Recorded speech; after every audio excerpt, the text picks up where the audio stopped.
Hey, Coach, coming back from the break, how are you guys health-wise, COVID-wise, and all that stuff as you get ready for Texas? Is that Shay? Yep. I think that Shay, health-wise, we're pretty good. Bryce deemed his back up a little bit, and he's been kind of half speed, but they anticipate him being full go by tomorrow. But everything else is fine. And as far as the COVID stuff goes, we dodged the bullet the first round of tests, and we're taking more tests, and those will come back. But I think every coach in America is probably a little bit nervous right now because if the Christmas vacation was negative for you from a COVID standpoint, we're probably going to find out in the next, couple of days or three to 4 days, something like that. So, when there's plenty of time for them to come back. So we're hopeful we're good because as of right now, everything's good to go.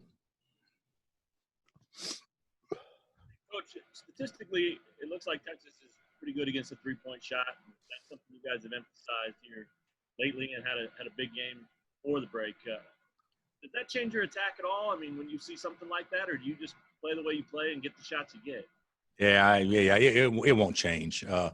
You could also say they're really, really long at the rim, so you probably want to try to maybe drive to pass and maybe shoot, a few more threes. I don't know. We'll just try to take what we can get, whether it be from behind the arc or inside. It's we got to play to who we are, and certainly they are very good defensively. I wouldn't say they're just good defensively around the arc. I think they're really good defensively in general, and they got so much length and athleticism on the front line that they can make easy plays very, very difficult for your opponent. Coach, I said you looked at some Kentucky tape and maybe some similarities there to their length. I think so. I think when you have Sarr and Jackson in the game together, that simulates their length a little bit. And what Jackson have 8 block shots against us, something like that. So, I think there's some similarities. I think they have more like 3 taller Jacksons when you talk about athletic and length. I thought Jackson was, I believe it's Isaiah Jackson, if I'm not mistaken. I thought he was terrific athlete, but he was probably only about 6'8", 6'8.5". And then, you're looking at Sims, who's taller, and of course Kai Jones, who's much taller, and Greg Brown's at least that height. So I think they have bouncy guys like that across the board.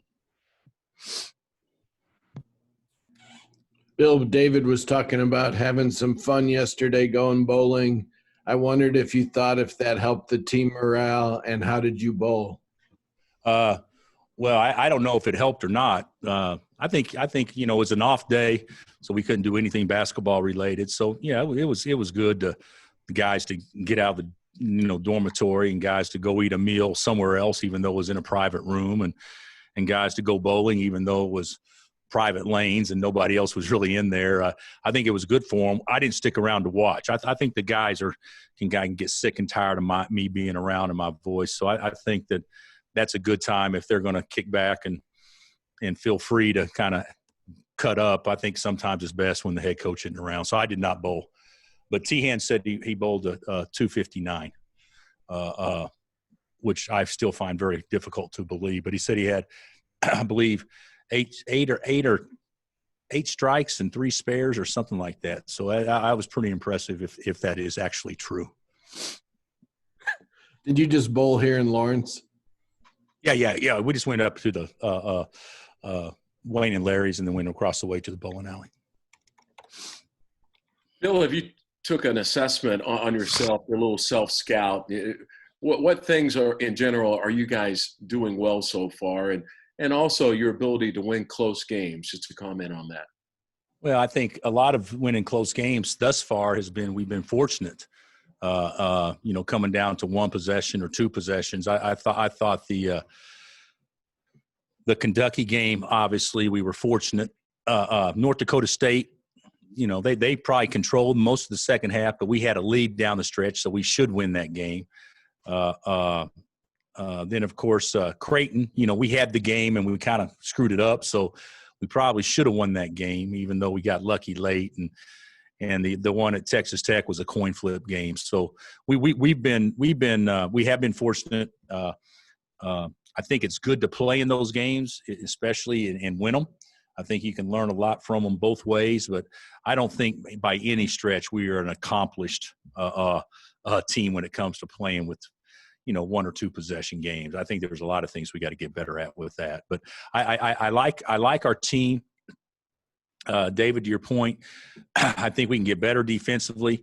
I never thought that this team, when I looked at it, I thought perimeter-wise we could be really good defensively, but I didn't know if we could defend the paint quite as well. And we haven't done that, but we seem to be gaining on it a little bit and playing differently, playing small sometimes I think has been good for us at times because when you do that, you basically eliminate, a lot of actions off the ball screen. So I think there's a lot of things we can improve on defensive rebounding for sure.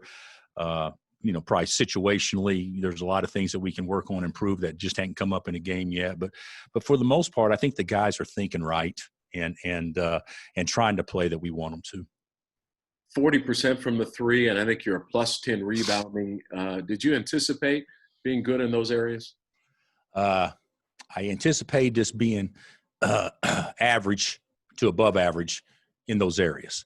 And if this team can – we're not going to do this during the league. So because the non-conference kind of skews it, even though our non-conference is very good, but it kind of skews it a little bit. But, hey, if you're plus 5 or 6 in the league, in this league, rebounding the ball when you play small like us, that would be a very positive thing. And then, of course, if you shoot, in that 38% range, that'd be a very positive thing. So, we're happy where we are in those areas, but – we're not getting deflections. We're not getting steals. We're not scoring off our defense. There's a lot of things that we can certainly do better. Hey, Bill, this is Brian Davis down in Austin. Just what are your thoughts on Greg Brown, what you've seen so far, and especially these last couple of games where he's really starting to gain some momentum? Well, I don't – far better than me, but last couple – isn't he like 11 for 24 or something like the last 4 games or something like that from 3? I mean, and that makes him extra hard to guard because everybody's got to respect his first step and everything else. And when you pressure out, you give more opportunities to do that. But he's shooting the ball so well. And all the, Kai Jones, I don't think his numbers are quite as good from 3 as Greg's. But, God, he's a threat out there too. So that makes him really hard to guard. I personally, we recruited Greg. We felt like we didn't have much of a shot. And we felt like he was going to Texas all along. And, Dad basically told us that he's probably going to go to Texas all along. So that wasn't anything surprising to us at all. But the one thing I did love about him was the fact I thought he loved to show off how athletic he was. I love guys with energy that love to jump, that love bounce, that love to show everybody every day that maybe they'll see something they haven't seen. I think he's one of those type of athletes. And, I think they got 3 across the front line like that. But that was always fun for me to watch because I thought he had great energy. Hey, now that you're into Big 12 play, what would you like to get from Bryce the rest of the way? Well, he's a little nicked up right now, so I'm hoping he's 100% by Saturday. But I think he better, consistent shooting. I think the game is in fast forward a little bit right now for him. And, they have that expression, the longer you play the game, the slower the game becomes. And I think that right now the game's kind of in fast forward. So it's just a matter of time before he kind of, slows it down a little bit on the offensive end. Defensively is fine, but slow it down a little bit offensively. And when he does that, we'll see more consistency shooting the basketball. But right now I think everything's just a little sped up but that's something that's very correctable. And, of course, you'd rather him err that way than the other way. What has he done well so far in games? I think his defense has been pretty good. I think he's done. I think he's been a good bling guy for the most part. I think he's made some plays that we had to have made at very crucial times, primarily the Creighton game. I thought he shot the ball pretty well early. I don't think he's made. He hadn't shot the ball well of late. Like he's capable of at all. But I just think the thing that he's done pretty well is be solid. But good players, sometimes solid isn't good enough. And I think he'd be the first to tell you he's got a lot more he can give. Anything else? Bill, Texas has a veteran point guard. They're all back from last year. How tough is this game compared to the first two league games? Well, I don't know. We were certainly very fortunate at Lubbock, and the second game, our shooting kind of bailed us out of the mistakes that we made. So that kind of covered up some ills. But yeah, this will be as hard a game as we played so far. I love their personnel, and I liked it last year, and they returned their top 6 guys or 7 guys. Plus you throw Brown in the mix. They're an impressive team to watch, and certainly Matt obviously running the show, and Jones and Rainey obviously are experienced guys. It's they got a nice team, and I'm sure this is I think Shock has had some good teams since he's been there. I'm not saying that at all, but I believe this has a chance to be a special team for him. All right, Coach. Thank you. All right, guys, take care. Happy New Year. Thanks, Coach.